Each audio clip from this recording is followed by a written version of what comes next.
leur avenir politique, etc. Et ça explique exactement pourquoi ils étaient là. Parfait. Maintenant, nous avons notre correspondant Hani Farag du gouvernorat de Port Saïd. Donc, on va lui demander comment se passent les élections. Bonsoir, Hani. Hani, bonsoir. Oui, bonsoir tout le monde.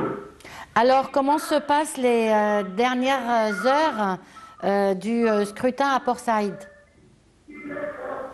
Oui, tout d'abord, bonsoir à toutes et à tous. Comme vous venez de dire, je suis actuellement à Port Saïd, dont ce point unique sur le plan égyptien. Nous sommes actuellement dans les derniers souffles de ce marathon électoral qui a duré 3 jours. Presque 90 minutes nous séparent de la fin de ce vote présidentiel. Après 9 heures du soir, de ce soir plutôt, le décompte de vote va être lancé dans les 66 commissions électorales de Port Saïd, une opération qui va s'enclencher sous la supervision des juges et en présence des représentants, des agents des 4 candidats présidentiels. En même temps, on trouve que les appels judiciaires contre toute infraction dans ce processus électoral vont être lancés à partir de jeudi prochain, selon la haute commission ou la haute autorité de la commission électorale de l'Égypte. Les résultats définitifs seront prononcés et proclamés le lundi prochain. Les différentes chambres d'opération du gouvernorat qui suivent le déroulement de ce processus électoral n'ont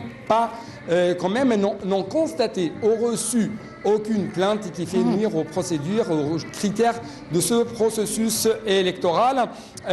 Autre chose à dire, en tout cas, il y a toujours un suivi très étroit par les vidéoconférences entre la commission ou entre plutôt la haute autorité de la commission électorale des juges de Port Saïd et la haute commission électorale des juges basée au Caire qui supervise le déroulement du processus électoral au niveau de la République via quand même toutes les différentes technologies pour savoir toute évolution qui touche les différentes dimensions de la scène électorale de l'Égypte.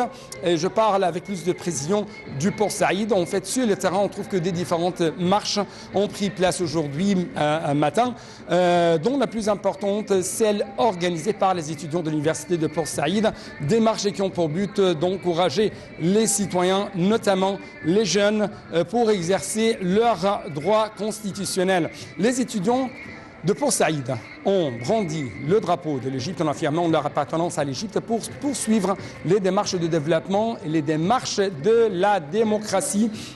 Autre chose à noter, que objectivité, transparence et facilité, ce sont toujours les grands caractères, les grands titres de ce processus électoral ici à Port Saïd. Mais ce qui est très remarquable cette fois-ci, Nelmine, c'est la jeunesse, la présence, la participation tout à fait intensive de la part de la jeune égyptienne, notamment ceux qui sont mobilisés par les différents partis égyptiens. Ils prennent toujours le devant de la scène électorale. Ils essayent d'être un exemple à suivre pour les autres jeunes en leur envoyant un message de participation tout à fait positive pendant ce marathon présidentiel, un autre message de responsabilité envers la construction de la patrie et l'avenir de l'Égypte. Et les jeunes qui sont vraiment présents depuis le premier jour de ce scrutin présidentiel devant les bureaux de vote, dans les sièges électoraux et dans les marches dans les rues, ont essayé d'exprimer non seulement leur patriotisme, non seulement leur libre volonté de désigner un candidat qui peut répondre à leurs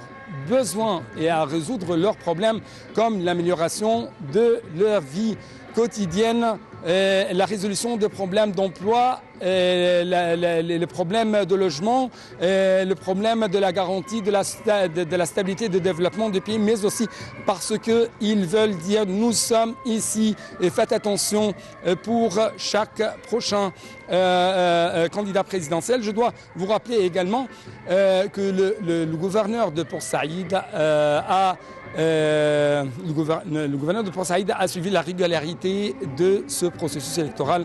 Aujourd'hui, les autorités sur le terrain de ce gouvernement ont appliqué le ordre de la haute autorité de la commission électorale nationale visant à consacrer 5 commissions électorales pour les citoyens dont leur adresse et dont leurs noms ne sont pas inscrites sur les listes électorales de Port Saïd, mais vraiment pour présenter plus de facilité. Donc, il y avait 5 commissions qui ont été consacrées à ces gens afin d'exercer leurs droits constitutionnels. Et sur le terrain, il y avait vraiment dans ces commissions électorales une très grande participation massive.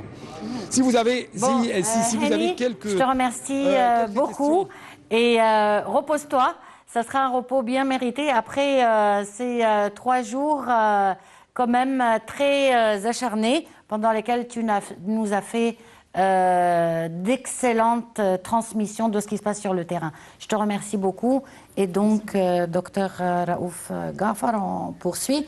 Donc, notre correspondant Hani Farag, il vient de confirmer ce qu'on disait tout à l'heure concernant la jeunesse.